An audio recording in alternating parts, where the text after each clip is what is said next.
안녕, 다들 열심히 하고 있지? 우리가 과학고 1학년 들어가기 전에 책을 다 보기로 했다, 이제. 그래서 지금 쌤 수업을 같이 하고 있는 니들 어쨌든 1학년 들어가기 전에 입학식은 일주일 미뤄졌지만 책을 다 보고 갑시다. 그래서 급하게 이렇게 동영상 강의를 하는 게 됐습니다. 요 강의를 쌤이 원래 했던 수업 방식 그대로 수업했던 내용 그대로 진행을 하고 우리가 이번 주에 나가려고 했던 진도 부분 있지? 이 부분들을 몇 단원을 만들어서 같이 보면서 집에서 수업할 공부를 할 수 있도록 그렇게 할게요. 그래서 오늘 우리가 할 내용은 1단원의 마지막 장입니다. 지금 1단원의 마지막 장은 우리 이전 단원, 이후 단원을 알지 못해도 무조건 알 수 있는 단원이라서 그 단원 하나를 만들어서 그 단원에 대한 수업을 진행을 하도록 할게요. 자, 우리가 오늘 해야 될 내용은 바로 효소입니다. 효소.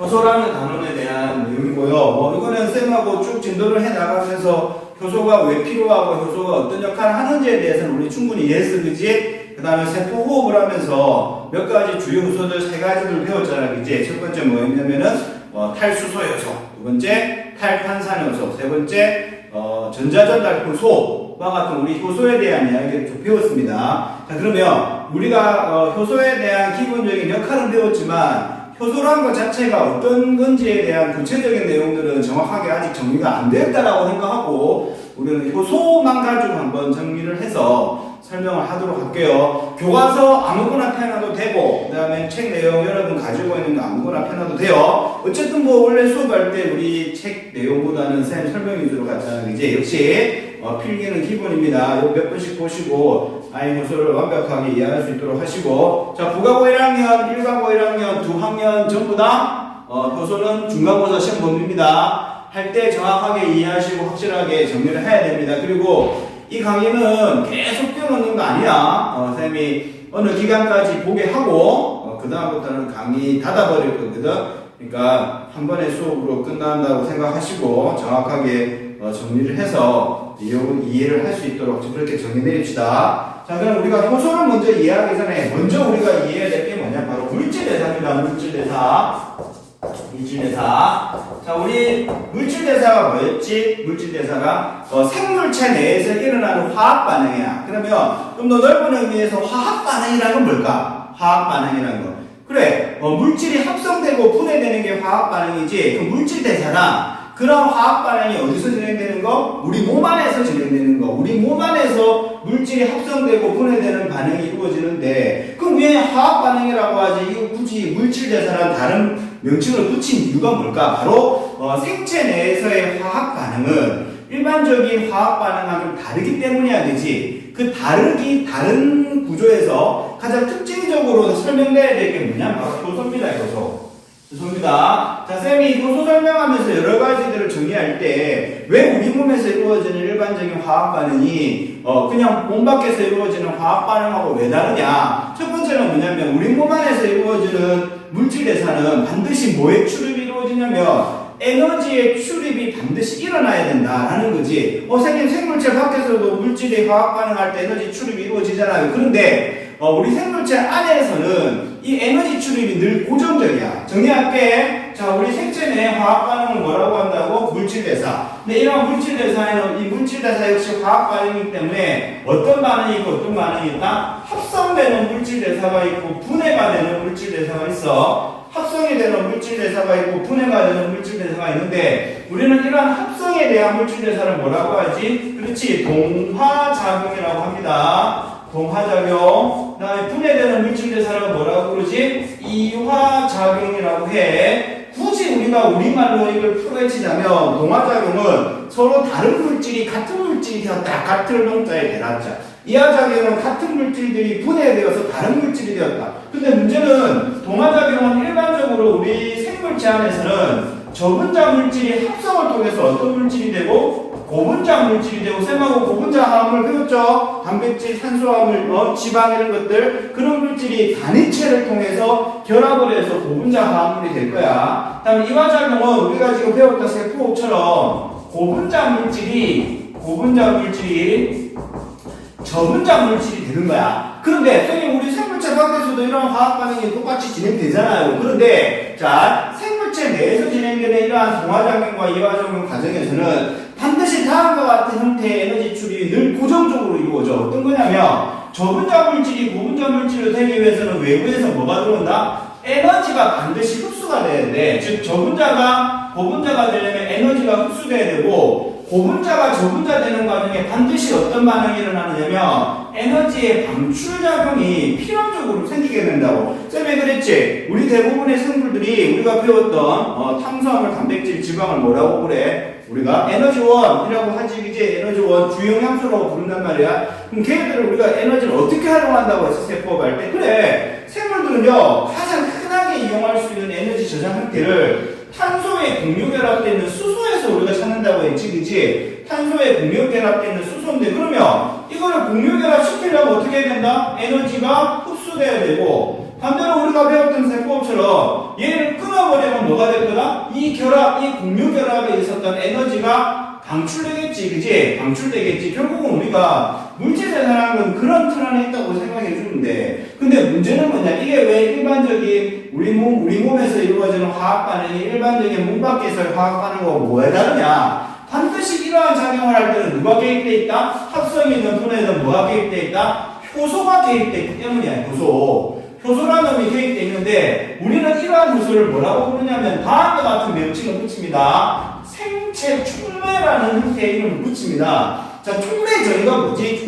촉매를 우리는 뭐를 촉매라고 그래? 그래, 화학 반응을 하는 데 있어서 반응 속도에 영향을 주는 물질, 그리고 자신은 반응에 참가하지 않으면서 반응 속도에 영향을 주는 물질을 촉매라고 하지. 근데 그게 어디에 있다? 살아있는 생물체 내에 있기 때문에 생체 촉매라고 명칭을 붙이는 거야. 결국 효소라는 건 지금 우리가 쌤이 뭐라고 지금 결론을 내려놓고 접근하고 있지? 우리 몸에서 화학 반응이 진행될 건데 그 반응 속도에 영향을 주는 물질이라고 지금 결론을 내놓고 가는 거야. 그지? 자, 그런 일련의 과정에서 우리는 효소를 통한 화학 반응이 이루어질 때, 자, 저분자 물질이 고분자 물질이 될 때 에너지가 흡수되는 무슨 반응이 일어나고? 흡열 반응이 일어날 것이고, 고분자가 저분자로 되면서 에너지가 방출되니까 무슨 반응이 있을 것이냐면 발열 반응이 있을 거야. 그치? 그래서 우리는 물질 대사를 뭐라고도 하면 있지?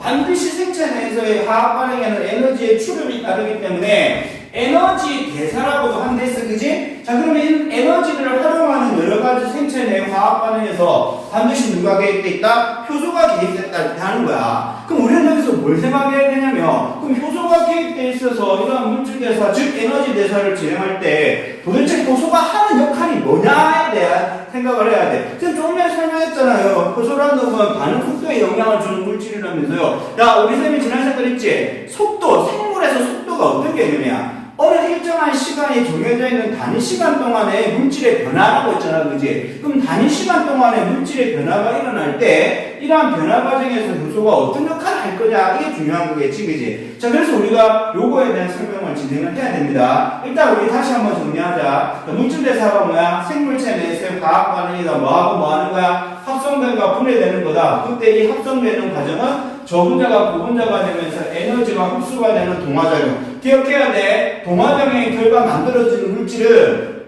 저분자 상태인 반응 전에 반응물보다 만들어진 생성물은 에너지가 클 수밖에 없지. 왜? 에너지를 흡수했으니까. 우리는 이걸 흡열 반응이라고 그러지. 물질의 에너지를 흡수했으니까 에너지량이 많아졌고, 그지? 그 다음에 분해되는 일면의 이화작용에서는 뭐가? 에너지가 많이 만들어졌던 고분자가 분해되면서 에너지가 방출되는 저분자가 되니까 에너지가 낮아질 수밖에 없지. 반응물에 비해서 생성물의 에너지가 낮아질 수밖에 없어. 이러한 과정을 우리는 발열 반응이라고 하고 에너지 대사라고 부를 거야. 자, 요거 쌤이 빨리 정리할 건데 우리가 뭘 기억해야 되는지, 도대체 요소가 이 과정에서 어떤 역할의 임무를 가지고 있는 건지를 정의되려 볼게.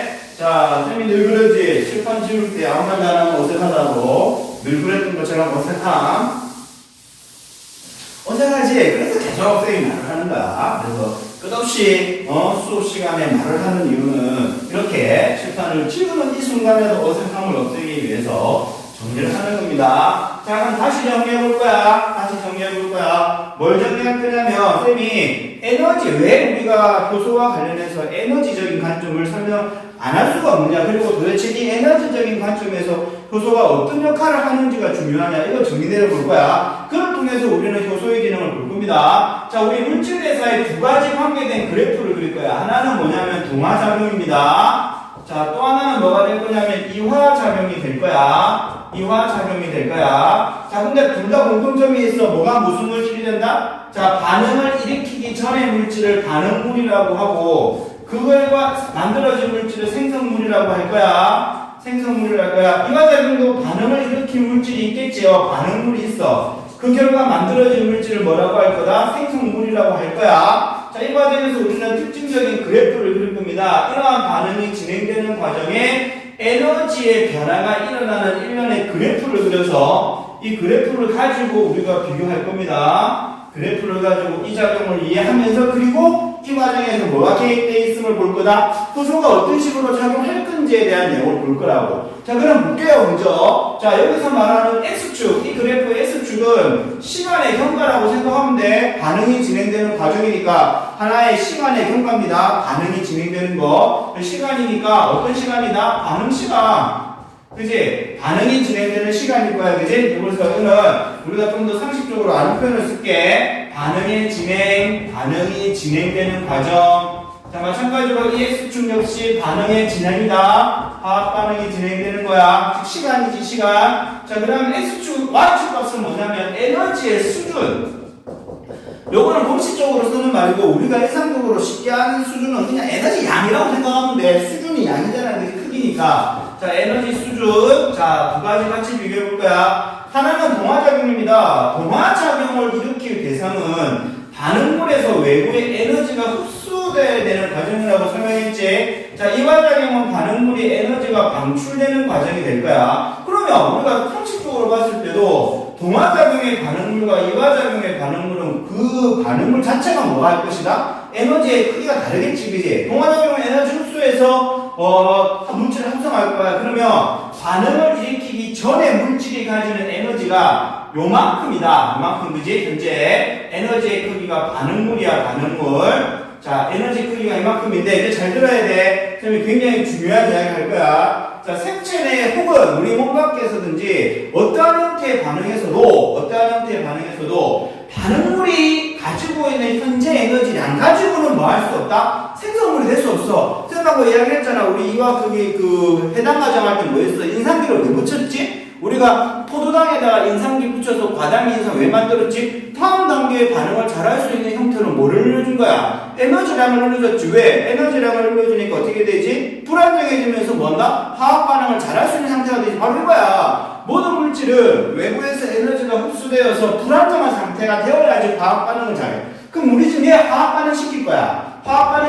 그런데 이 얘를 화학 반응 시키기 위해서는 뭐가 필요하다? 얘가 반응을 잘할 수 있는 수준의 에너지량에 도달해야 돼. 불안정한 에너지량에. 우리는요, 공식적인 표현을 쓰겠습니다. 뭐에 대해서 이야기할 거냐면, 다음과 같은 표현에 대해서 이야기할 거야. 뭐냐면, 바로 활성화 에너지입니다. 활성화 에너지. 자, 쌤이 쓰지 못했던 표현 이제 막 쓸 거야. 쌤이 이전에 설명하면서 앞단어를 안 배웠기 때문에 설명하지 못했던 내용이 설명이 있었거든. 그게 어떤 내용이냐? 다 저거야. 활성화 에너지. 무슨 말이냐? 자, 포도당을 뭐 해 만들어야 돼? 과당 2인산으로 만들어야 되는데 있지, 그지? 포도당을 과당 2인산으로 만들어야 되는데 그 과정에 우리는 인산기를 붙이면서 에너지를 증가시키는 방법도 있었지만, 자, 우리가 일반적으로 어떤 방법도 있냐면 전자에다가 여러 가지 에너지를 집어넣어서 물질의 반응성을 높여줄 수도 있거든. 그래서 기타 등등 많은 방법으로 물질의 에너지를 증가시켜서 다음 단계 반응성을 높여주는 다양한 방법이 생물체에 대해서는 있다고. 우리는 인산기에 대해서만 구체적으로 배웠지만, 자, 그래서 설명을 해보자고. 다양한 물질이 다양한 방법을 통해서 다음 단계 화학 반응을 하기 위해서 에너지를 뭐 해야 된다? 외부에서 흡수를 해야 돼. 그치? 자, 그러면 현재 이 반응물이 가지고 있는 에너지만으로는 반응할 수 있다, 없다? 없다. 그러면 이 활성화 에너지라는 건 뭐냐면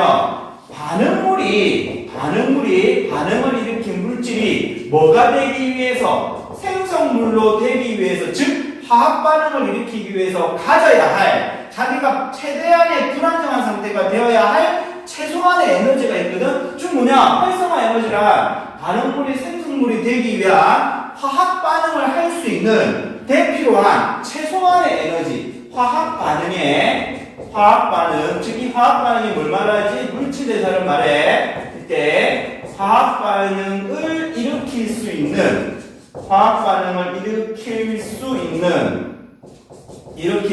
어떤 에너지? 최소한의 에너지야.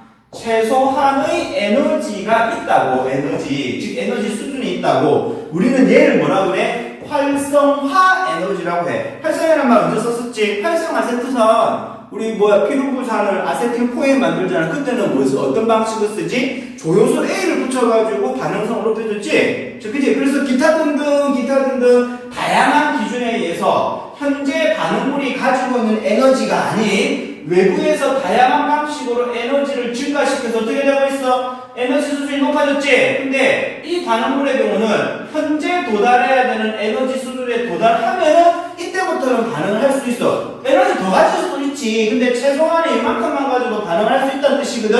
우리는 이 현재 반응물이 가지고 있는 에너지 위치에서 반응을 일으키기 위해서 증가시킨 이 에너지의 최소한의 크기의 에너지를 뭐라고 부르냐면 이 에너지를 활성화 에너지라고 그래. 액티비티 에너지라고 이야기를 해. 자, 그러면 활성화 에너지를 가졌어. 그럼 얘가 뭐가 된다? 반응을 일으킬 수 있는 상태가 되는 거야. 그러면 얘가 화학 반응 되겠지, 그지? 그런데 중요한 거 있어. 자, 동화작용은 에너지를 일으킬 수 있는 상태인 활성화 에너지를 갖춘 상태에서 생성물이 될 때 반응물보다 생성물의 에너지가 더 커. 에너지의 크기를 생각해 보자고. 누가 더 크다고? 반응물보다 생성물의 에너지가 더 커. 그러면 생성물의 에너지 수준은 여기 있다는 것도 되잖아요. 여기가 생성물이 될 수 있다고. 생성물이. 그지? 그러면 반응물이 활성화 에너지를 갖춘 상태에서 생성물의 에너지가 이만큼이니까 그만큼의 에너지를 방출해서 생성물로 완성이 되겠지, 그지? 자, 요게 우리가 기억해야 될 동화작용에서의 반응물에서 생성물 되는 과정의 에너지 변화 형태야. 아시겠죠? 자, 그런데 요건 달라요. 이걸 구별을 하고 설명하는 거야. 이화작용, 원래 반응물의 에너지량이 많아요. 원래 이화작용은 그 물질 자체가 에너지량이 많은 물질이거든? 여기서부터 출발할게. 여기 반응물이 있었어. 여기 반응물이 있는데, 이 반응물마저도 뭘 가져가야 돼? 뭐가 필요하지? 활성화 에너지가 필요해. 모든 물질은 지가 에너지가 많건 작건 다음 단계 화학 반응을 하기 위해서 뭐가 필요하다? 에너지가 필요하다. 그 에너지는 뭐라고 한다? 활성화 에너지. 그러면 현재 가지고 있는 에너지 수준으로는 뭘 할 수가 없다? 화학 반응을 일으킬 수가 없다. 그럼 뭘 가져가야 된다? 외부에서 에너지를 흡수해야 된다? 그 에너지의 크기를 우리는 뭐라 한다? 그 최소한의 에너지의 크기를 뭐라고 한다? 활성화 에너지, 액티비티 에너지. 됐지, 그지? 자, 이 상태 에너지에 도달하게 되면 뭐 한다? 얘는 반응을 할 수 있는데, 이화작용의 과정에서의 에너지의 크기는 반응물의 에너지가 생성물보다 크다고. 그럼 반응물의 에너지가 이만큼인데 만들어진 생성물의 에너지는 이만큼이야. 생성물의 에너지가 이만큼일 수밖에 없어. 왜냐면 물질 대사니까. 우리 몸 안에서 이루어지는 거니까. 그럼 어떻게 될까? 얘가 에너지가 방출되어서 쭉 떨어져서 이만큼이 된다고. 그치? 자, 그러면 이게 뭘 의미한다, 요게? 이 물질이 가져야 할 활성화 에너지의 크기라는 거야. 무슨 말인지 아시겠죠? 그런데 얘하고는 다르게 얘는 좀 더 다른 특징이 있어. 어떤 특징이 발생하냐면 반응물이 있는데 생성물이 되는 과정에서 얘가 외부에서 활성화 에너지를 흡수했지만 그 에너지는 고스란히 빠져나가고 결국 물질 체계 안에서는 반응물과 생성물 사이에 에너지 격차가 또 존재하게 되거든. 자, 무슨 말이냐면 외부에서 전혀 에너지가 흡수되지 않는 개를 우리는 닫힌 개라고 이야기를 해. 이거는 우리가 실제로 존재하기보다는 가상의 공간을 만들어낸 거야. 자, 지금 반응을 일으킨 물질의 에너지가 10이야. 이 닫힌 개 안에서의 에너지 양이 100이야. 얘는 100이야. 그런데 얘가 지금 10인데 얘는 50의 에너지가 활성화 에너지야. 50의 에너지가 활성화 에너지. 얘는 얼마의 에너지를 추가를 해야 돼? 플러스 40을 추가를 해야 돼. 에너지가 반응하기 위해서는.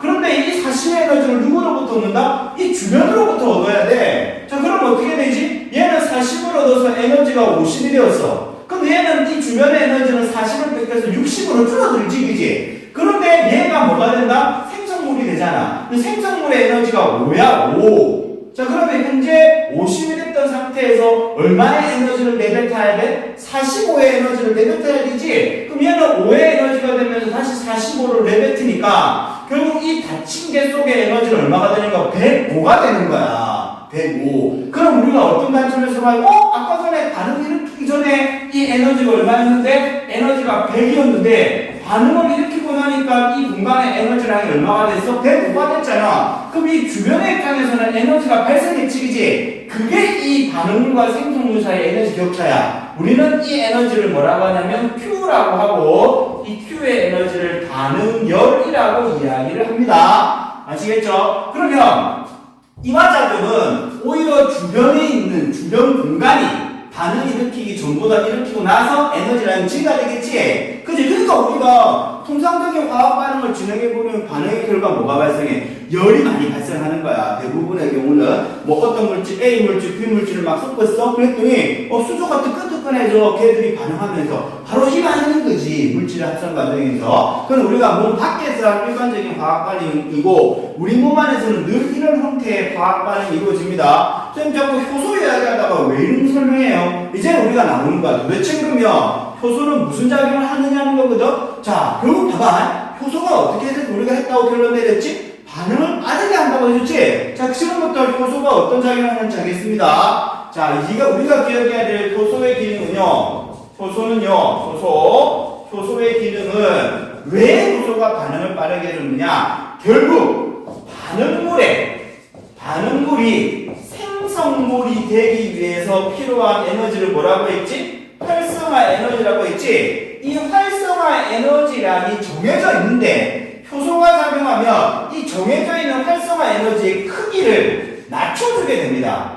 효소가 작용하면 얘는 효소가 작용하지 않았을 때 활성화 에너지라면 쌤이 A'A라고 적은 플러스 효소가 깨었을 때 활성화 에너지가 훨씬 작아지는 효과가 생겨. 요거를 그림으로 그래프로 반응해볼게. 우리가 왜 반응이 빠른지를 생각해봐야 돼. 자, 그러면, 포도당에서 과당 인산을 만들어야 돼. 한 번에 반응 안 된다고 했지? 이리저리 비틀고 꼬우고, 인산기 붙이고, 또 비틀고 꼬우고, 인산기 붙이고, 뭐가 필요하지? 그 길을 가기 위해서는 많은 양의 시간이 더 필요한 거거든, 과학 반응 단계에서. 시간이 걸려. 이 반응물이 이만큼의 활성화 에너지를 얻기 위해서는 시간이 걸려. 그런데, 이 얻기 위한 활성화 에너지 크기가 요만큼이다가 요만큼으로 줄어버리면 어떻게 되지? 그만큼 올라가야 될 시간이 줄어버리지. 그리고 얘는 뭐가 될 수 있어? 생성물이 될 수 있어. 자, 그러면 이 크기가 의미하는 게 뭐다? 쌤이 조금 전에 말했던 이 프라임에가 있는 거야. 무슨 에너지? 효소가 영향을 줬을 때 활성화 에너지 뭐한다? 떨어지는 거지, 그지? 자, 두 번째 그림 한번 볼까? 얘는 어떤 거냐면 원래 이 반응물에 이만큼 에너지를 가져야 된다고. 그런데 이 작용의 경우에 효소가 영향을 줬을 때 가져야 될 활성화 에너지의 크기가 요만큼으로 줄어버리면 이 반응물은 있는 상태에서 요만큼의 에너지만 가져도 바로 반응을 할 수 있는 생성물이 되니까 여기서부터 이만큼의 에너지를 가져야 될 때보다 여기서부터 요만큼의 에너지를 가져도 되는 상황이 되니까 얘는 시간을 벌 수밖에 없지, 그지? 시간을 벌 수밖에 없는 거야. 그래서 이 말 잘 기억해. 우리 입에서 침에 의한 물 때문에 녹말이 분해될 수 있습니다. 자, 우리가 녹말을요 분해시켜서 엿당 만들잖아. 그럼 컵에다가 녹말 집어넣고 가만 놔두면 엿당이 돼. 막 졸아진다고. 얼마 걸리면 한 100년 걸리면 농담이고 최소한 몇 년, 몇 달, 몇 년이 걸리면 그것들이 다 분해가 된다고. 그런데 우리는 녹말을 뭐 하기만 하면 이 속에 넣기만 하면 침 속에 누구에 의해서 아밀레이스에 의해서 즉각 분해가 된단 말이야. 그게 시간 줄이는 거야. 그게 시간 줄이는 거야. 그럼 우리 몸에서의 물질 대사는 왜 반드시 효소가 개입돼야 된다? 우리 몸은요 화학 반응을 하기에는, 즉 물질 대사라는 화학 반응을 하기에는 굉장히 안 좋은 환경이야. 왜 안 좋지?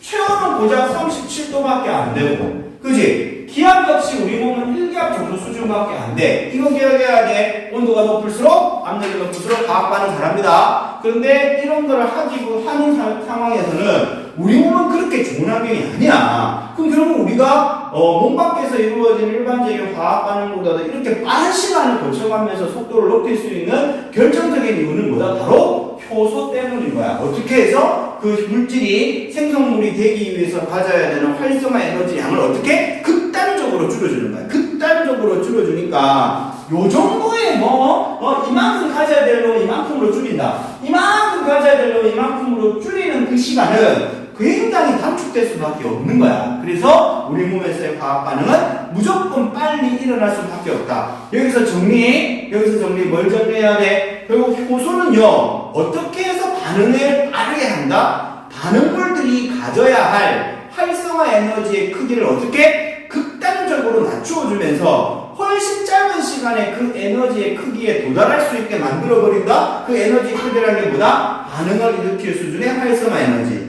결론, 효소는 활성화 에너지를 낮추어줘서 반응 속도를 빠르게 한다. 가 우리가 기억해야 될 조건입니다. 자, 그럼 이제 그 다음 가야 돼. 그 다음. 지금 그러면 효소가요, 그 활성화 에너지를 낮춰주기 위해서는 어떻게 해야 돼요? 그냥 이렇게 가만히 효소 보고 효소가 반응물을 보고 있으면 반응이 빨리 되나요? 그건 아니지, 그지? 이거는 엄마가 이렇게 옆에서 감시를 하고 쌤이 감시를 해야 공부를 꾸역꾸역 하지만 그러지 않은 친구도 있지만 대부분의 경우 알아서 하는 경우도 많지. 근데 효소는 반응물을 알아서 하게끔 두지 않습니다. 이게 우리가 기억해야 될 거야. 또 우리 어색한 시간 시작됩니다. 칠판 지우는 시간. 자, 어색하지 마. 자, 끝없이 이야기를 하면서 할 거야. 우리 동영상 편집하고 그런 거 없습니다. 계속 찍고 그냥 통을 올릴 겁니다. 시간이 없는 무슨 편집이야. 우리가 EBS는 편집을 하게. 자, 쌤 왜 자꾸 이야기한다고 했죠? 칠판 지울 때 아무 말 안 하면 어색하니까 계속 이야기를 할 수밖에 없습니다. 자, 얘들아, 쉬엄쉬엄 공부하니까 쉬는 시간 없어서 좋지, 그지? 이게 쌤하고의 수업이죠. 쉬는 시간 따위 뭐가 필요해? 내가 괜찮다니까. 걱정하지 마시고, 여러분들은 생각을 하실 필요 없어요. 알아서 쉽니다. 걱정하지 마시고. 이거 진짜로, 이거 원테이크로 계속 가는 거예요. 끝까지 갑니다. 설명 끝날 때까지. 자, 그럼 이제 우리는 뭘 봐야 되냐면, 두 번째, 효소의 특성에 대해서 좀 생각을 해야 돼. 효소의 특성. 자, 우리의 궁금증, 도대체 효소가 어떻게 작용을 하길래 활성화 에너지를 낮춰주면서 반응을 빠르게 할 수 있느냐? 그냥 멀찍이 엄마 아빠가 늙은바람 보듯이 이렇게 지그치 보기만 하면은 반응이 빨리 되냐? 그거 절대로 아니랬습니다. 자, 그러면 이제 우리가 각 단계를 거치면서 효소가 어떻게 반응을 하는지에 대해 생각을 해야 돼. 역시 우리가 지금 책을 볼 수 없으므로 판서로 그냥 스케이쌤이 설명해 버릴게요. 자, 이것부터 기억해야 돼. 자, 효소가 뭐로 이루어졌는지를 잘 생각해야 되거든. 효소는 기본적인 구성물질이 단백질입니다. 단백질. 그냥 단백질하면 편하잖아. 20가지 이상의 아미노산으로 되어져 있으면서 그 단백질 구조는 복잡하고 다단한 여러 형태의 모양을 만들어낼 수 있지, 그지? 왜 그래야 되느냐면 지금 우리가 효소를 단백질로 만들 거야. 근데 우리 몸에서 화학 반응을 할 반응물이 종류가 한두 가지만 있는 게 아니잖아, 그지? 어마어마하게 많은 물질들이 존재하고 그 물질들을 각각 다 따로 인식을 해서 그 인식된 결과로 생성물로 만들어줘야 되거든? 자, 그러려면 어떻게 되냐면 얘가 A인지 B인지 확실히 구별을 해야 돼. 그지? 그래서 쌤이 대표적인 예를 가지고 효소가 어떻게 작용하는지에 대한 이야기를 할 거야. 작용하는지에 대한 이야기를 할 거야. 첫 번째요. 효소는요, 자신이 반응할 대상이 되는 반응물들을 완벽하게 따로 인식을 다 합니다. 따로 다 인식을 합니다. 자, 그래서 예를 들면 이거야. 우리가 이해하는 것부터 설명해보자. 자, 아밀레이스가 뭐 하는 거야? 우리 딱 제일 처음에 배우는 효소가 아밀레이스잖아. 중학교 때, 그지?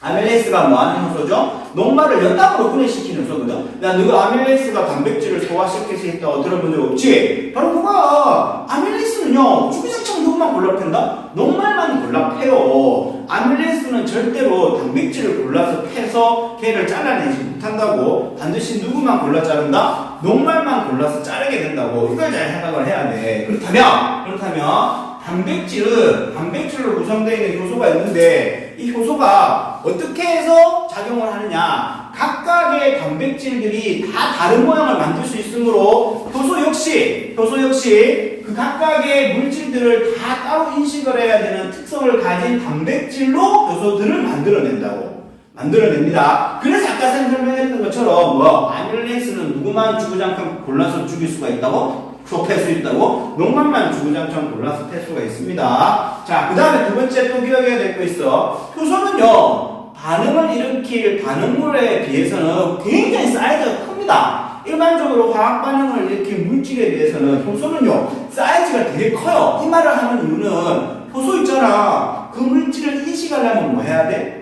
뭐 해야 돼? 반드시 그 물질하고 결합을 해야 돼. 근데 결합을 하려면 지가 이따해가지고는 물질을 구별할 수 없잖아, 그지? 그래서 반응물이 있다만 하면 완벽한 결합과 인식을 위해서는 효소는 이따해야 돼. 그래서 기억해야 될 것 또 하나, 효소는 반응을 일으킬 반응물에 비해서는 뒤딱 큽니다. 아시겠죠? 자, 요걸 우리가 단계적으로 생각을 하면서 요걸 우리가 생각을 해야 돼. 자, 선생님 소개할게. 자, 우리가 고등 중학교 때 배우지 않았지만 요거부터 보겠습니다. 자, 우리 몸에 이당류가 있어, 이당류. 무슨 말이냐면 배워서 알잖아. 당 두 개 있는 거. 자, 대표적인 예 두 개 소개할게. 자, 설탕하고 엿당 소개하겠습니다.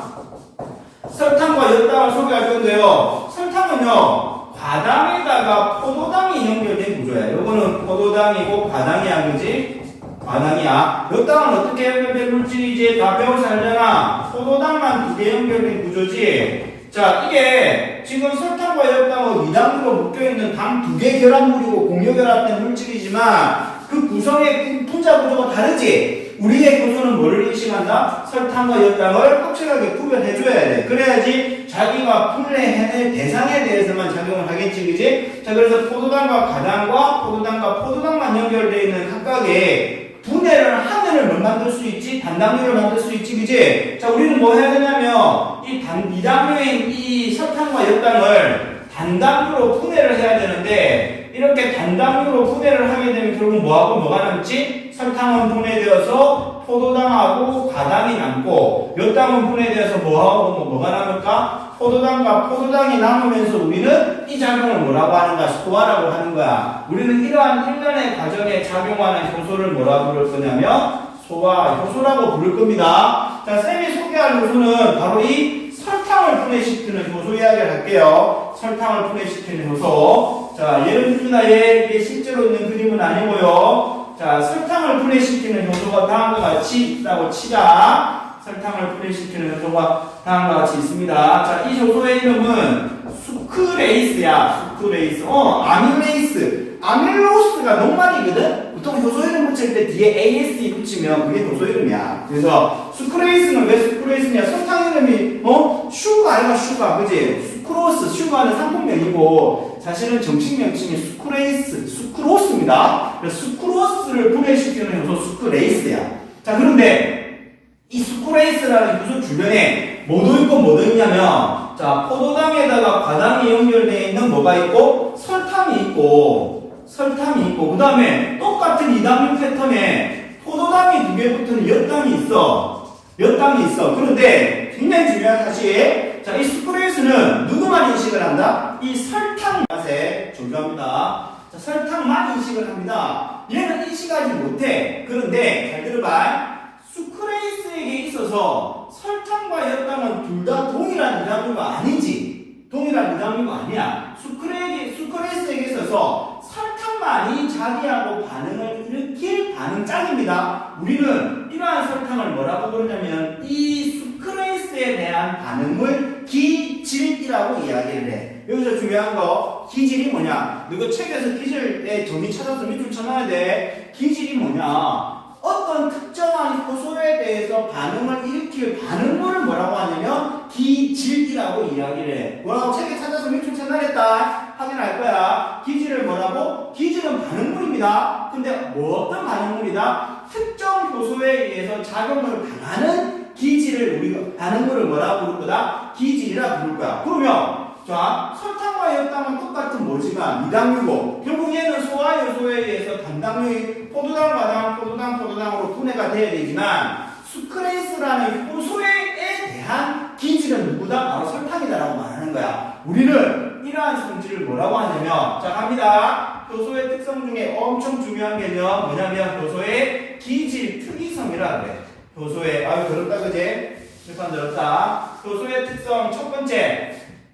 효소의 특성 첫 번째, 효소는 그걸 뭐라고 한다? 효소의 기질 특이성이라고 부릅니다. 이게 효소의 특성이야. 그러면 두 가지 이단구가 있지만 누구만 결합할 거다? 설탕만 결합할 거야. 자, 그럼 할게. 자, 얘만 결합이 되고요. 얘는 결합이 안 돼요. 자, 그러면 설탕만 결합되니까 그 다음 단계 그림 볼까 어떻게 될 건지 그림이 똑같이 않을 수 있어요. 이해하세요? 자, 샘손이 뭐 그것도 아니고. 자, 여기 뭐가 붙었을까? 여기 포도당하고 여기 과당이 이렇게 붙는 거야. 그치? 저기 붙는다고요? 붙어야 돼. 그런데 모든 기질은요, 효소에 결합할 때 효소는 그 기질이 결합될 수 있는 특별한 자리를 따로 가지고 있어야 돼. 그 특별한 자리를 따로 가지고 있어야 돼. 여기서 굉장히 중요한 게 나옵니다. 모든 효소는요, 특정한 기질과 결합할 수 있는 특수한 부위를 가져야 되는데 우리는 이 부위를 뭐라고 부르냐면 활성 부위라고 이야기해. 또 나왔습니다. 두 번째, 효소의 특성 두 번째, 기질은 어디에 결합한다? 기질은 효소의 어느 부분에 활성 부위라는 데에만 결합을 해야 돼. 다시, 기질은 어디에 결합한다? 활성 부위라고 불려지는 효소의 특정 부위에만 결합을 합니다. 딴 데 못 붙어요. 그러니까 어떻게 돼? 이 활성 부위는 설탕의 결합에 최적화된 부분이야. 그러니까 뭐는 붙지 못한다? 열당만 붙지 못한다고. 이거 굉장히 중요한 사실입니다. 다시, 모든 효소는 뭘 가진다고? 특정 기질을 결합할 수 있는 특별한 위치와 자리를 가지고 있어요. 그걸 뭐라고 해? 활성 부위. 그래서 설탕만 수크레이스에게 붙을 수 있고 열당만 수크레이스에 결합이 안 된다는 뜻이야. 아시겠죠? 그럼 붙었어. 그럼 붙은 다음에 뭐예요? 아까 설명했다 이거 효소가 무슨 작용하는지 무슨 작용한다 하는데 활성화 에너지를 맞춰준다고. 지금 우리는 무슨 반응으로 가야 돼? 이당류가 단당류가 되는 반응을 하는 거야. 이당류가 단당류 될 때 가만 놔둬도 돼. 한 100년 걸리면 농담. 엄청나게 오랜 시간이 걸리면 분해되겠지만 지금 우리는 거의 실시간으로 반응을 해야 됩니다. 그러려면 어떻게 해야 된다? 활성화 에너지를 낮춰줘야 되는데 또 활성화 에너지를 낮춰주는 건 결국 뭐 때문이다? 효소가 가만히 지켜보는 것만으로도 활성화 에너지 떨어져서 반응해가 아니고 반드시 뭐 해야 돼? 반드시 결합을 해야 돼. 결합을 해야 돼. 우리는 이러한 효소와 기질이 결합되면서 활성화 에너지를 낮춰주는 구조를 뭐라고 하냐면 효소기질 복합체라고 이야기를 해. 자, 또 나왔습니다. 중요한 거. 자, 세 번째. 활성화 에너지는 어떻게 낮아진다? 활성화 에너지는 어떻게 낮아진다? 가만히 있는 것만 낮아진다? 아니다. 뭐가 만들어져야 낮아진다? 효소와 기질이 결합되는 효소 기질 복합체. 효소 기질 복합체가 형성되었을 때 뭐가 낮아진다? 활성화 에너지가 낮아지게 돼. 이게 특성이야. 자, 그럼 얘는 이제 어떤 상태가 될까? 얘는 무슨 요소야? 얘는 분해 요소거든? 자, 그럼 뭐가 된다? 활성화 에너지가 낮아지면서 여기 이 효소 안에라는 특별한 구조에서 뭐와 뭘로 분해될 거다? 여기 있는 포도당 하나하고 과당 하나로 분해가 돼. 분해가 됐지? 이 결합이 사라졌지? 자, 그럼 쌤 질문이야. 수크레이스의 활성 부위는 누가 붙을 수 있지? 설탕이 붙어. 근데 얘는 반응하고 나니까 뭐가 됐어? 포도당하고 과당이 됐어. 얘는 설탕이 아니야. 얘는 포도당이고 과당이야. 설탕이 아니야. 그럼 이 활성 부위의 모양에 맞을까? 안 맞다고. 이게 중요한 부분이야. 그럼 결국 뭐가 되냐면 얘는 다시 떨어져 나간다고. 저는 어제까지는 설탕이었지만 지금은 설탕이 아니에요가 돼버리잖아. 그지? 아니에요가 돼버리지. 그러면 여기 붙어있던 뭐가 떨어져 나가고 포도당은 떨어져 나가고, 그지? 여기 붙어있는 뭐는 떨어져 나가고 과당은 떨어져 나갈 수밖에 없는 거지. 왜? 얘는 설탕이 아니니까. 자, 그럼 선생님이 이제 효소가 이렇게 해서 물질을 분해했나요? 그럼 효소는 없어지나요? 아니, 이것도 중요한 거야. 다시 이 수크레이스는 다시 반복으로 사용돼. 효소가 중요하다니까 우리는 무슨 생각할 수 있어? 그럼 우리 몸에 효소 엄청 많아야 되겠네. 근데 실제로 보면 우리 효소량이 그렇게 많은 건 아닙니다. 실제로 어마어마하게 많지 않아. 그게 뭐 때문이냐? 그거예요. 그리고 재사용 가능하다니까. 자, 색깔 좀 깔아봤으면 일제적게 효소의 특성 네 번째. 뭐다? 반복 사용 가능합니다. 반복 사용이 가능한 거야. 자, 다시 결론 내려볼까? 자, 이거에 대한 큰 틀 갈게. 효소의 특성 뭐라고? 단백질로 이루어져 있어. 있어. 단백질로 이루어졌다 보니까 다양한 구조적 모습을 보이고 있는 서로 다른 반응물들을 각각 다 인식해서 자기가 영향을 줄 수 있는 물질에게만 작용을 할 수 있어. 우리는 걔를 뭐라고 한다 했지? 기질. 그리고 그 기질은 특정 효소에만 결합되는데 그 효소 자리를 뭐라고 한다고? 활성 부위. 그지? 이러한 효소의 특성을 뭐라고 한다고? 효소의 기질 특이성. 난 딱 한 놈만 골라해. 그러면 지가 내가 니를 지킬 거니까 넌 나한테 주고만 하는 게 아니고 뭐 해야 된다? 반드시 결합을 통해서 효소 기질 복합체를 만들어줘야 돼. 왜? 그래야지만 뭐가 떨어지니까? 활성화 에너지가 떨어지니까. 그리고 나서 뭐 한다? 그게 자신이 해야 될 반응을 유도하겠지? 이 효소의 기능은 뭐야? 포도당과 과당이 연결되어 있던 이 결합을 끊어준다고. 이 결합을 끊어준다고. 그럼 뭐가 된다? 얘가 끊어지면서 포도당과 과당으로 떨어지는데 포도당과 과당은 수크레이스의 고객이 아니야. 수크레이스의 고객은 설탕이야. 그럼 얘는 여 자리에 더 이상 붙어 있을 수밖에 없으니까 떨어져 나오는데 우리 입장에서는 설탕이 분해되어서 포도당과 과당이 생겼네요라고 하는 거야. 그리고 효소는 그렇게 사용되거나 폐기되는 게 아니고 죽을 때까지 쪽쪽 뽑아먹고 써야지 뭐 한다? 반복 사용 가능한 거지. 그치? 요게 우리가 기억해야 될 효소의 특성이라고 설명하는 겁니다. 이게 굉장히 중요한 개념이야. 자, 요걸 바탕으로 해서 우리는 다음 내용을 설명할 겁니다. 다음 내용. 자, 그 다음 내용을 또 설명하려다 보니까 또 칠판을 지워야 되겠네. 칠판을 지워야 되니까 또 어색하겠네. 또 어색함 잠시 연출. 어색하죠. 그래서 우리는 칠판을 지우면서도 끝없이 이야기를 해야 돼요. 자, 다 돼갑니다. 이제 설명 그렇게 많이 남지 않았어요. 자, 그래서 이 부분을 설명을 또 진행을 하도록 할게요. 요건 쌤이 요것 때문에 또 일부러 땡겨서 설명한 것도 있어. 뭐냐면 우리 조효소 배웠잖아. 그거 설명할 거야. 자, 무슨 말이냐? 자, 세 번째 설명할게요. 세 번째. 자, 효소의 종류가 있다고 했지? 효소의 종류. 자, 우리가 왜 효소가 단백질로 되어져 있는지에 대한 이유는 설명을 해버렸어. 왜? 다양한 기질들과 결합을 해야 되니까 그만큼 자기 구조도 복잡하고 다양해야 되겠지. 그래서 효소는 기본적으로 단백질로만 되어 있습니다. 그런데 효소의 종류는요 크게 두 가지로 나눌 수 있는데 우리가 그냥 효소라고 불러주는 경우는 일반적으로 뭐로만 이루어지냐면 정말 딱 단백질로만 이루어져 있어. 이런 경우는 그냥 우리가 효소라고 해버려. 자, 대부분의 가수분해 요소 무슨 말이야? 물이 첨가되면서 물질을 분해시키는 요소는 대부분 단백질로만 이루어져 있거든? 근데 우리가 배웠던 것처럼 우리 뭐 배웠었어?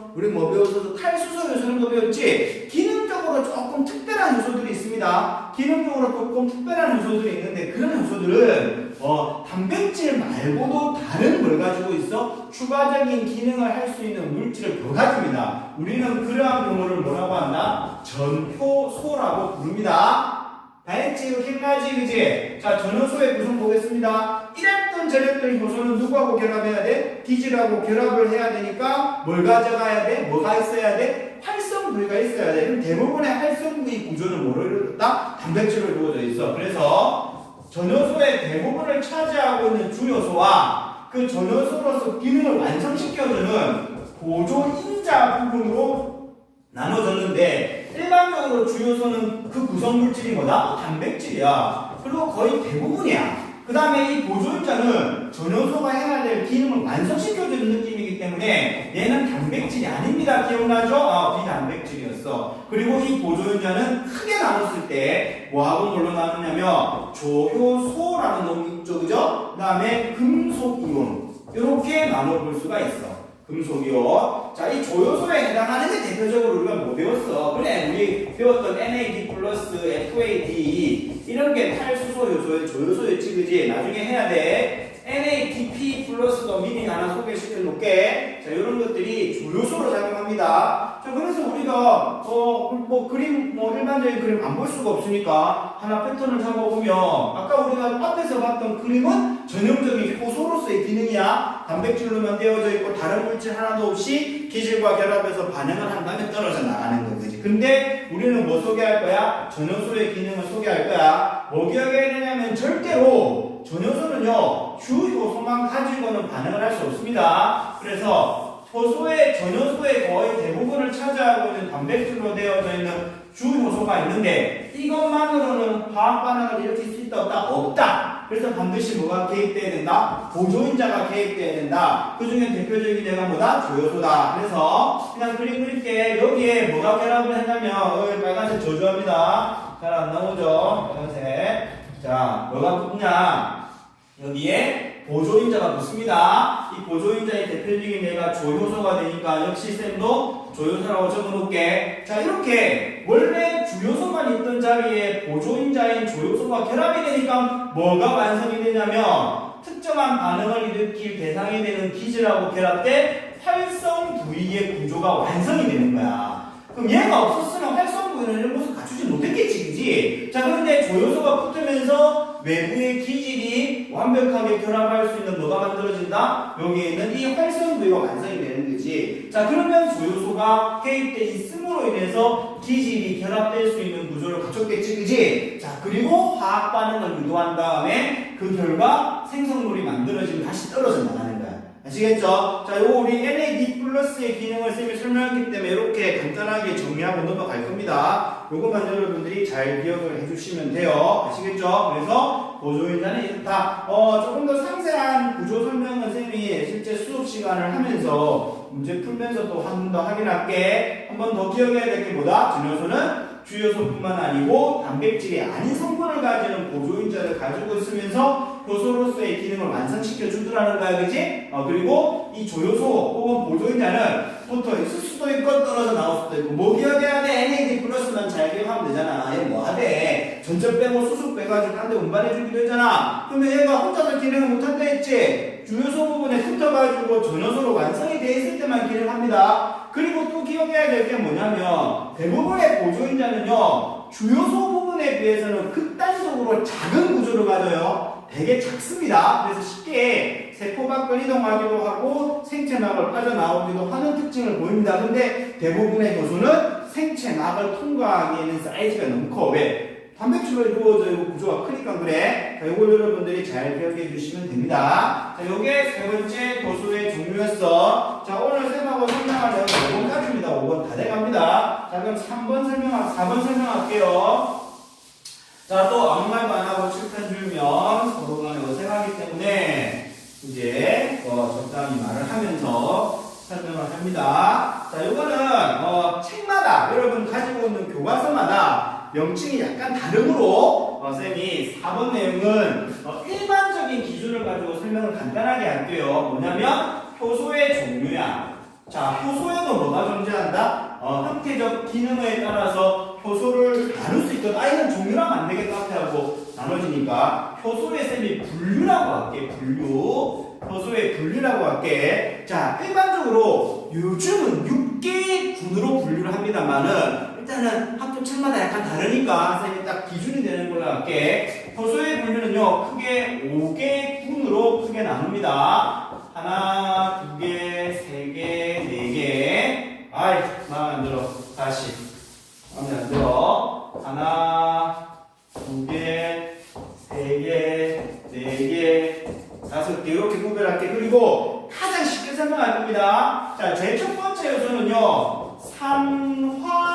산화환원 효소입니다.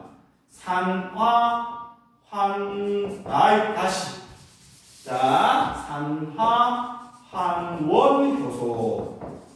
우리 그거 기억나네? 산화환원, 갑자기 기억나냐? 뭐죠? 산소 빼고 전자 빼고 우리 산소 붙이고 전자 붙이고 하는 게 산화환원이었지? 그 과정에 개입되어 있는 효소를 산화환원 효소라고 그래. 예를 들어 볼게. 예를 들어 그림으로 이해하는 게 제일 좋아. 어떤 기질이 있어. 여기에 수소가 붙어있네.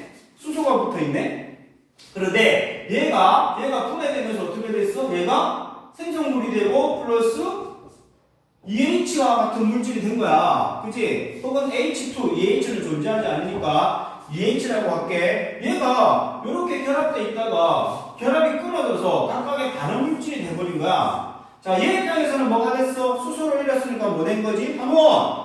그지? 수소를 잃으면서 수소를 잃으면서 산화가 된 거죠, 산화. 그지? 이런 식으로 이러한 형태 결국 뭐냐면 요 반응을 유도한 거야. 산화가 있고 한원이 있는데 산소 기준, 수소 기준, 전자 기준에서 없거나 읽거나 없고 하는데 관계된 요소를 산화하는 요소라고 이야기해. 우리가 알고 있는 어떤 요소가 해당하지? 전자전달계 요소, 누가 문제 풀었던 거. 전자전달계 요소 여기 해당하는 거 이게 1번이야. 자, 두 번째 볼게요. 두 번째, 전이 요소라는 게 있어. 이거는 인산기 전이 요소 할 때 배웠죠? 그거 뭐냐면 어떤 물질에 특별한 작용기가 있는데 얘가 예를 들어서 ADP가 있다고 치자. 그럼 어떻게 됐다? 이 물질이 생성물이 되고 플러스 인산기가 일로 갖다 붙었네? 그럼 뭐가 된다? ATP가 되는 거 있지? 그 인산기를 어딘가에 잘라가지고 붙였다? 이 작용기를 옮겨 붙였으므로 이렇게 작용하는 요소를 전이 요소라고 할 거야. 이런 식으로 기억해 주면 돼요. 세 번째 요소는 뭐냐면 가수분해 요소야. 세 번째 요소는 가수분해 요소입니다. 말 무슨 말이야?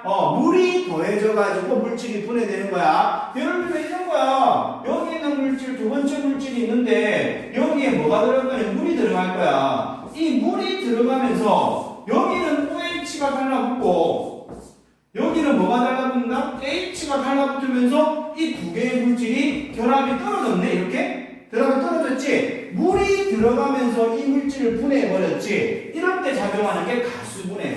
아시겠죠? 딱 그 구조가 있으면 책 봐야 돼. 교과서 보면 내가 물어볼 거다. 이런 문제가 내용 자체가 어렵지 않아서 그림을 충분히 보면 충분히 여러분들이 이해하실 수 있습니다.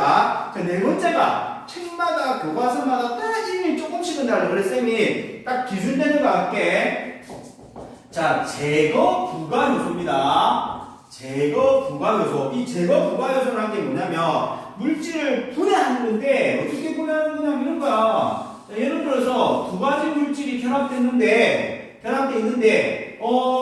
작용기가 이전된 것도 아니고 물이 들어간 것도 아닌데 얘가 뭔가 떨어져가지고 분해가 된 거야. 얘가 떨어져서 분해된 거야. 얘가 떨어져서 분해가 되는 과정에서 이게 예를 들어서 이렇게 되면서 얘가 분해가 돼버린 거지. 이렇게 그치? 물이 첨가되는 것도 아니고 작용기가 빠져나간 것도 아닌데 결합됐던 물질이 분해되었을 때 제거 부가 요소라고 이야기를 해. 이것도 교과서에 있는 그림 보고 확인할 거야. 자, 우리 6개까지 가야 되는데 칸이 없어서 쌤 일단 5번까지 적었습니다. 왜냐면 5번 내용은 쉽거든. 이게 뭐냐면 이성질화 요소입니다. 이성질화 요소. 자, 이성질체가 뭐야? 화학식품 같은데 구조가 되는 거. 예를 들어서 포도당 오각형 구조야. C6H12O6인가? 과당 말 잘못했는데 육각형이죠. 과당은 오각형 구조인데 화학식이 똑같아. 이거 뭐야? 효소가 얘를 바꿔주는 거야. 이런 경우를 뭐라고 한다? 이성질화 요소라고 해. 이성질화 요소라고 그래. 그 다음 6번째 갈게요. 6번째 합성 요소 있습니다. 합성 요소. 자, 이 합성 요소하고 전이 요소하고 다르게 봐야 돼요. 자, 이거 ATP가 만들어졌지. 현상만 보면은 ADP에서 ATP가 만들어졌다고 설명할 수 있지만 약간 달라. 이 합성 요소는 뭐냐? 잘 봐. 자, 동그라미가 있고 이 구조물이 있는데 이 과정에서 얘가 합성이 된 거야. 이 합성이 되는 과정에서 뭐가 이용되냐면 ATP가 이용돼가지고 ATP가 에너지로 이용돼서 물질이 합성된 거야. 이런 경우를 합성 요소라고 그래. 얘는 뭐로 본 거야? 얘는 ADP를 하나의 물질로 본 거야. 오해하면 안 돼. 우리 이 합성 요소는 ATP를 에너지 원으로 인식한 거고 전이 요소의 이 설명의 이 개념은 ADP도 하나의 물질로 보고 인산기가 붙어서 ATP가 만들어졌음을 설명을 하는 겁니다. 조금 우리가 이해되기 어려워도 이렇게 여러분들이 이해를 해주시면 될 것 같아요. 그래서 이 전이 요소하고 합성 요소는 ATP가 공통적으로 이용되는 형태도 있기 때문에 이렇게 설명을 낚으려고 하는 부분이 있어. 근데 여러분 정확하게 구분해야 돼요. 왜냐면 전이 요소 봐봐. 전이 요소 예를 들어 볼게. 동그라미에 네모 표시가 붙어 있고 얘하고 반응할 건데 결국 동그라미가 되고 오각형 구조에 여기 붙어있는 얘가 깔라. 이건 전이 요소야. 근데 우리가 설명하는 얘가 지금 ADP라는 거고, 그럼 이 ADP에 얘가 인산기라는 거고, ATP 인상 붙었으니 우리 얘를 뭐라 불러? ATP라 부르잖아. 그런 개념이야. 근데 얘는 어떻게 됐어? 물질로 활용된 게 아니고 에너지만 공급됐지. 그게 합성 요소하고 전이 요소의 차이야. 그래서 너그 낚으려고 이 두 개를 잘 비교해서 설명을 잘해요. 자, 그럼 다음 다음에 다시 효소의 분류구는 전체가 6개 분으로 구별한다. 산화하는 요소, 전이 요소, 가수분해 요소, 제거 부가 요소, 이성질화 요소, 마지막 합성 요소 이렇게 봅니다. 쌤이 설명을 훨씬 더 잘하지만 알죠, 그죠? 지금 급하게 그 지금 숙제 내주려고 자의 스토리 빨리 풀기 하려고 요 단어 빨리 끝내려고 하는 거거든. 그러다 보니까 이게 조금 준비가 안 된 부분들, 한서의 색깔이나 이게 준비 안 되는 부분 미안하게 생각합니다. 올 미안해 해주는 게 어딘데? 네, 계속 갈게요. 자, 마지막입니다. 마지막. 자, 칠판을 또 지워야 하는데 칠판을 지울 때 아무 말도 안 하면은 어색하니까 말을 하면서 지우고 있습니다. 자, 내용의 마지막 효소 쌤이 영상 찍는 이유가 막 이렇게 그지? 딱 정리해버리고 문제 풀면은 금방 이해가 돼요.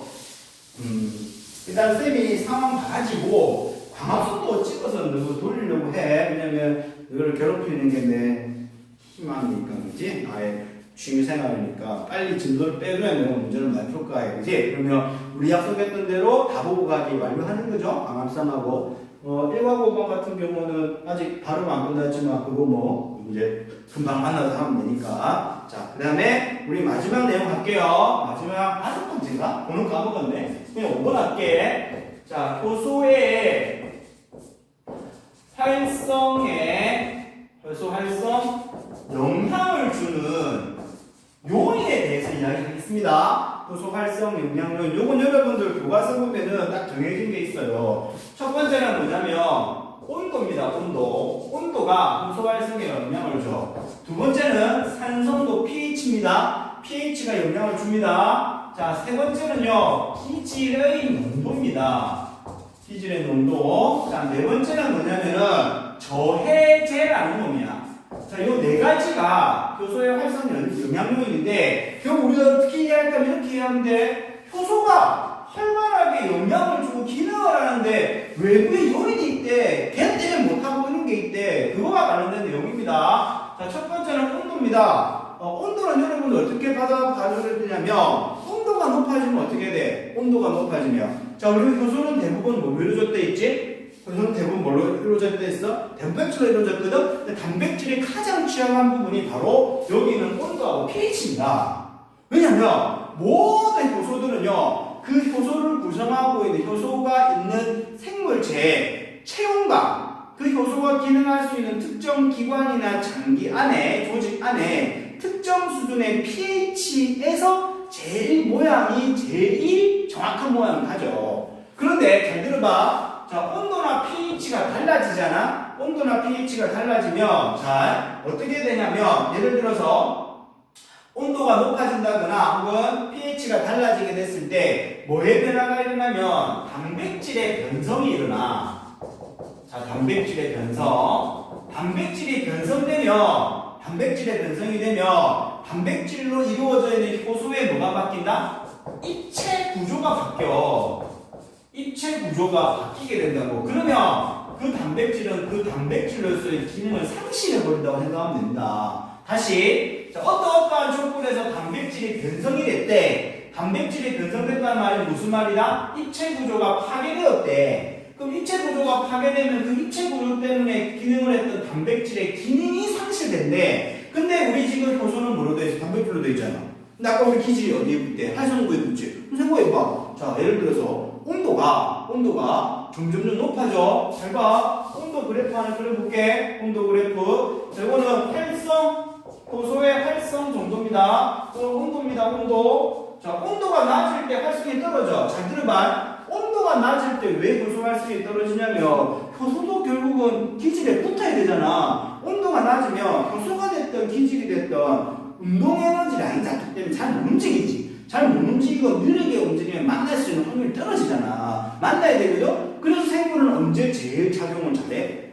지체온일 때, 자기 체온일 때 제일 활용을 잘해요. 자, 그럼 요 정도 온도를 우리가 체온 B라고 설명하자. 이 체온 부분에 도달하기 전까지는 활성이 떨어져. 근데 체온에 도달하면 할수록 활성이 되게 증가되지, 그지? 그래서 일반적인 체온 구간에서 가장 효소의 활성이 뛰어나다고. 그런데 온도가 더 높아져. 온도가 더 높아져. 온도가 높아지면 어떻게 된다? 활성 부위가 점점 변성이 되는 거야. 활성 부위의 단백질이 변성이 되는 거야. 입체 구조가 상실되지? 그럼 기질이 잘 붙을 수 있어? 없잖아. 기능 상실. 그러면서 기능이 떨어져 버리는 거지. 그지? 그래서 여기 교과서에 나오는 이런 그래프가 이렇게 만들어진 거야.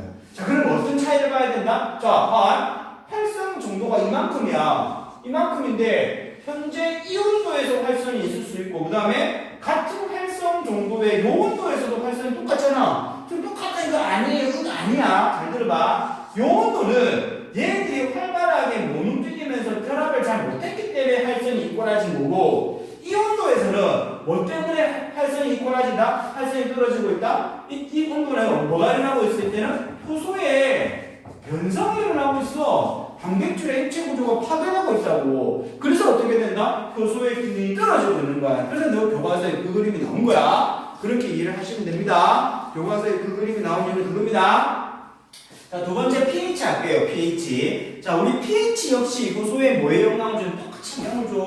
효소는요, 우리 입의 pH가 7이고 아밀레이스는 10에서 제일 작용을 잘해. 누가 아는 거잖아. 자, 우리 위에 펩신이 나와요. 중학교 때 배웠잖아, 그지? 펩신은 어디서 작용하냐? 위에서 작용하는 단백질 분해 요소야. 근데 네 위에 pH가 얼마야? pH 2야. 그러면 우리 위에서 나오는 펩신이라는 소화 요소는요, pH 2에서 가장 작용을 잘할 수 있는 모양을 가지고 있다고. 그러면 그 pH 펩신이 왜 올라왔어? 이면 pH 7이야. 기능해 못해? 못한다고. 이게 중요한 거야. 왜? 효소도요, 각각의 효소는 자신의 제 기능을 잘하기 위해서 구조를 보여야 되는 특정 pH에서 입체 구조가 제일 잘 모양을 갖추고 있거든. pH가 달라지면 똑같아.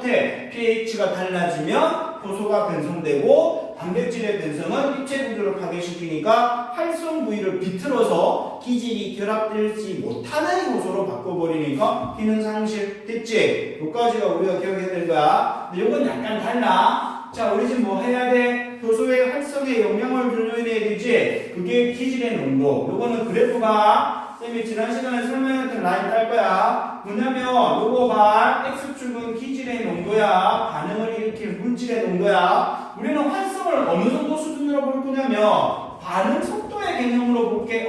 쌤 느낌 왔어요. 반응 속도. 일정한 시간 동안에 만들어내야 되는 물질이야. 그러면 효소가 기질을 만나면 뭐해? 생성물이 만들어지지. 그럼 우리는 이걸 뭘 볼 거냐면 특정 기질 농도에서 그 시간에 얼마만큼의 물질이 만들어진다를 볼 거라고. 자, 그럼 볼게. 기질의 농도가 낮고 중간이고 높다, 그치? 자, 저농도, 중농도, 중농도가 없어요. 고농도 이렇게 있는데, 자, 반응 속도가 어떨까? 기질 농도가 낮을 때는 반응 속도가 떨어져. 근데 기질 농도가 높아지면 높아질수록 어떻게 되지? 반응 속도가 점점 증가한다고.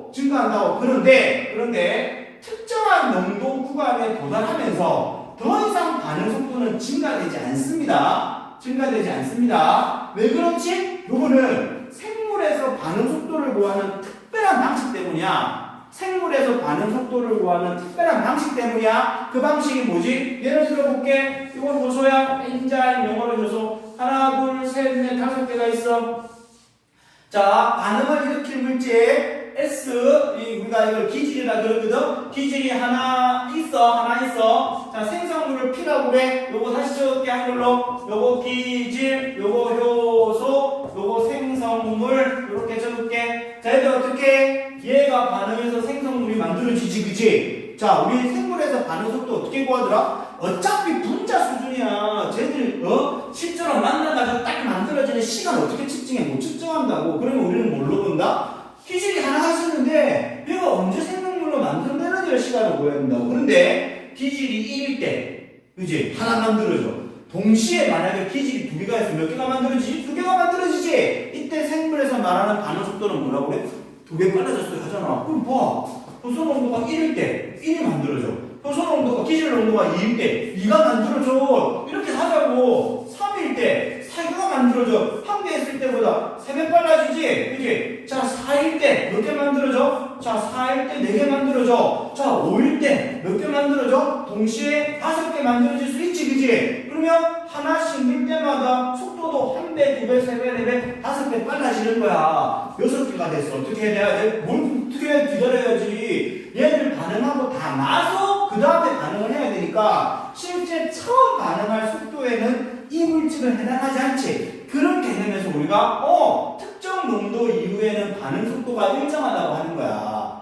그러면 영향을 준다는 거야, 안 준다는 거야? 영향을 주는 거야. 왜 주는 거냐면 지금 우리는 요렇게 효소 농도가 증가될 때 일정한 농도에 도달하기 전까지는 기질의 농도가 많으면 많을수록 효소는 활발하게 작용해서 반응 속도가 증가되었다라고 설명해야 됩니다.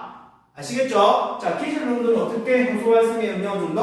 농도가 높으면 그만큼 반응할 대상이 많기 때문에 물질이 많이 만들어지니까 효소는 더 활발하게 작용한다고 말하세요. 그런데 플러스 알파에서 더 설명할 게 뭐냐면 특정 농도에 도달하고 난 이상의 농도에서는 그 최고 속도에서 반응 속도는 증가하지 않는다라고 설명해야 돼. 선생님은 궁금한 게 있는데요. 만약에요. 그럼에도 불구하고 속도를 높이고 싶어요. 자, 7인데요.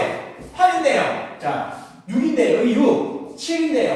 8인데요. 속도 늘리고 싶어요. 어떻게 하면 될까요? 효소를 늘려, 효소를. 효소를 늘리면 생성물 몇 개 만들어? 8개 만들어지잖아. 그럼 너가 봐봐. 자, 5, 6, 7, 8이야. 5, 6, 7, 8인데 어떻게 하면 반응 속도 증가시킨다? 요때 효소를 더 넣어버려. 그럼 높아지겠지, 반응 속도가. 그치? 그래서 너 교과서에 나오는 그래프입니다. 이렇게 만들어집니다. 우리 지금 효소의 활성에 영향을 주는 건 세 가지 했어. 온도, pH 뭐 했어? 기질의 농도 했어. 마지막 내용이야. 저해제 설명할 겁니다. 요거는 여러분들이 그래프도 알아야 돼서 요 부분을 조금 다시 칠판을 지워서 온도, pH, 기질의 농도 설명을 지우고요. 저해제 이야기를 하겠습니다. 저해제와 관계된 이야기를 하겠습니다. 말 그대로 뭐하게 하는 물질이야? 못하게 하는 물질이야. 왜 못하게 해요? 자, 싹 지우고 저해제만 남길게요. 이제 우리가 해야 되네요. 자, 저해제가 뭐하는 거랑 못하게 하는 물질이야. 뭘 못하게 해요? 효소작용을 못하게 하는 물질, 저해제. 자, 5번 가겠습니다. 4번이 없나? 4번 가겠습니다. 저해제. 자, 요거 설명은 간단해요. 여러분들 쉽게 이해할 수 있습니다. 저해제는요, 크게 두 종류가 있어요. 무슨 저해제가 있냐면, 경쟁적 저해제가 있고요. 경쟁적 저해제가 있고요. 또 무슨 저해제가 있냐면, 비경쟁적 저해제가 있어. 경쟁적 저해제와 비경쟁적 저해제가 있습니다. 이렇게 두 가지 저해제가 있는데 일단 우리 기본 거부터 해볼까? 우리 기본은 뭐야? 어떤 효소가 있으면 이 효소에 뭐가 결합돼야 된다? 기질이 결합되면 반응을 하지, 그지? 자, 근데 우리 이제 뭐 공부해야 돼? 얘가 작용하는데 못하게 하는 놈 이야기해야 되거든? 못하게 하는 놈 잘 봐. 자, 경쟁적 저해제는요, 뭐를 하냐면 기질이 활성 부위에 결합을 해야지 활성화 에너지가 떨어져서 반응을 빠르게 하지. 얘를 못하게 하는 거야. 예를 들어볼게. 자, 얘가 기질입니다. 기질. 이 효소입니다. 효소. 여기 어디야? 활성 부위. 여기 어디라고? 활성 부위. 쌤이 지금 B급을 치는 부분 어디라고? 활성 부위. 여기 결합해야 반응을 하지. 그치? 그런데, 자, 이상하게 생긴 물질 탄생을 했네. 자, 누가 봐도 이 붙을 수 있는 구조야. 믿기진 않겠지만, 그렇게 받아들여. 이거 저해제입니다. 자, 근데 얘가 어디 붙을 거다? 여기 붙을 거야. 얘가 먼저 붙으면 못 붙어서 반응이 안 되는 거야. 이거는 뭐라고 해? 경쟁적 저해제라고 해. 뭘 놓고 경쟁하는 거지? 뭘 놓고 경쟁하는 거지? 활성 부위를 놓고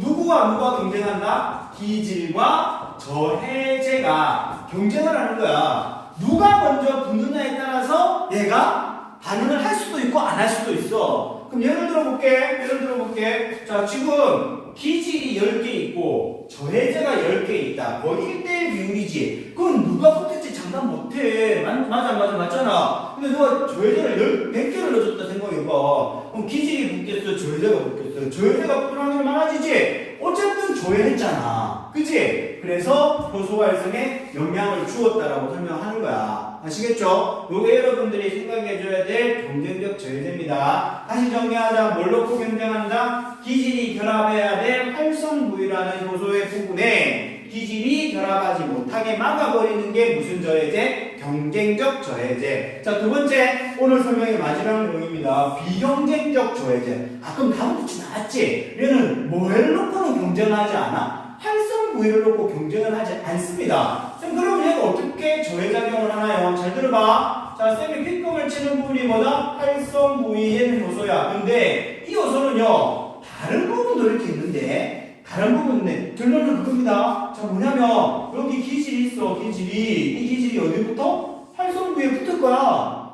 활성 부위 붙을 거야. 그런데, 여기에 뭐가 결합될 수 있냐면, 저해제가 결합될 수 있어. 어디에? 다른 자리. 우리는 이 부분을 뭐라 하냐면, 기질이 결합된 활성 부위 이외에 다른 자리를 뭐라고 하냐면, 알로스테릭 부위라고 그래.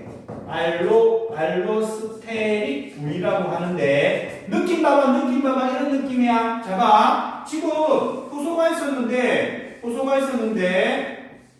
이 알로스테릭 부위에 뭐가 결합된다? 조해제가 이렇게 붙어버리지? 그럼 얘가 막혀버려요, 쉽게 말하면. 그러면 기질이 붙을 수 있어, 없어? 못 붙게 만들어버리는 거야. 뭐하고 달라? 경쟁적 조해제하고 느낌 다르지? 어떻게 느낌이 달라? 경쟁적 조해제는 활성 부위를 놓고 네가 분이 내가 분이 싸우는 거야. 얘는 어떻게? 뚜껑뚜껑 가가지고 활성 부위 난 모르겠고 지가 붙을 자리는 다른 데 있는 거지. 여기 붙어버리면 어떻게 돼? 기질이 붙어야 돼. 활성 부위를 못 쓰게 만드니까 효소작용을 막아버리지, 그지? 이제 요게 여러분들이 기억해줘야 될 비경쟁적 조해제의 기능입니다. 비경쟁적 조해제는 이렇게 작용을 할 거야. 자, 그러면 이제 쌤이 마무리를 칠 건데, 마무리 잘 봐. 자, 마무리는 그래프 하나로 이야기할까? 이 마지막에 엄청 중요한 내용이니까 이해를 잘해야 돼. 자, 지금 우리 조금 전에 봤던 4번 말고 3번 있지? 기질의 농도가 효소 활성에 어떻게 영향을 주는지에 대한 얘기할 거야. 자, 기질의 농도, 그 다음에 자, 생물에서 정의 내리는 반응 속도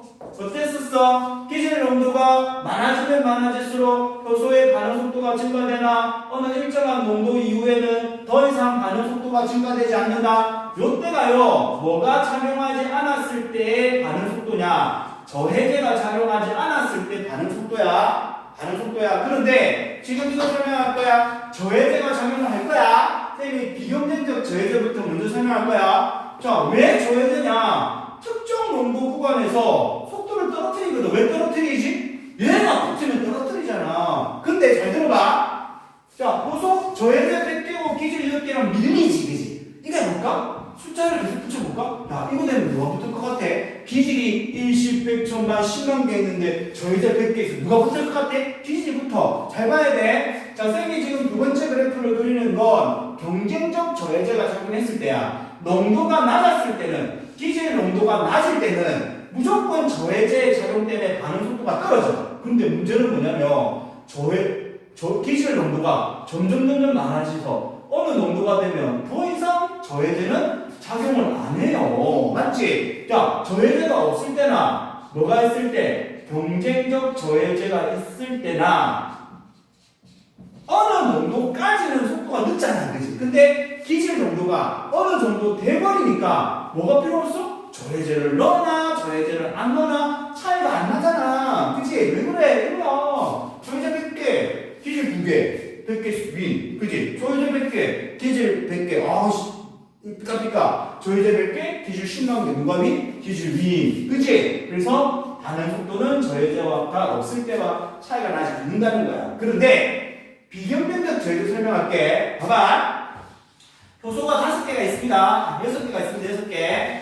효소가 6개 있습니다. 6개 있는데 비경쟁적 저해제가요 3개가 투자됐어요. 3개가 투자돼서 다른 자리에 붙어버리니까 이 3개는 못 쓰게 되는 거야. 비경쟁적 저해제는. 그지? 비경쟁적 저해제가 붙지 않은 놈만 정상적인 기능을 하지. 그래서 있잖아. 실제로 비경쟁적 저해제는 속도가요, 저해제가 작용하지 않았을 때의 기질 농도하고 상관없이 아예 그 저해제가 작용한 만큼의 속도 속도를 떨어뜨려 버려요. 그래서 결국은 기질 농도의 어느 정도가 되면 속도가 증가를 하고 멈추겠지만, 자, 요게 뭐냐면 비경쟁적 저해제가 작용했을 때 그래프가 되는 거야. 속도는 낮아. 속도는 낮지만 전체적인 속도를 다 떨어뜨리는 효과가 발생을 하는 거지. 무슨 말인지 아시겠죠? 자, 우리가 이렇게 해서 막 직접 얼굴 보고 설명하는 것만큼은 아니지만 이렇게 해서 효소라는 단어 자체를 하나 맨 처음부터 끝까지 설명했어요. 선생님이 조금 더 추가해야 될 내용이 있지만 너무 길면은 다들 힘드니까 그지? 요 정도에서 정리를 하고, 자, 그러면 이제 뭐 풀 수 있게 됐어? 그렇지? 자이스토리 효소단은 다 풀 수 있게 됐어. 나중에 검사할 거야. 우리 저기 오픈 채팅방 있는 거 알죠? 검사로 들어갈 겁니다. 제대로 안 하면 뒤질 수도 있습니다. 쌤 좋아하는 거 있죠? 손가락 자릅니다. 자, 그럼 오늘 수업은 여기까지 마치고 다음에 다른 수업으로 만나요. 감사합니다.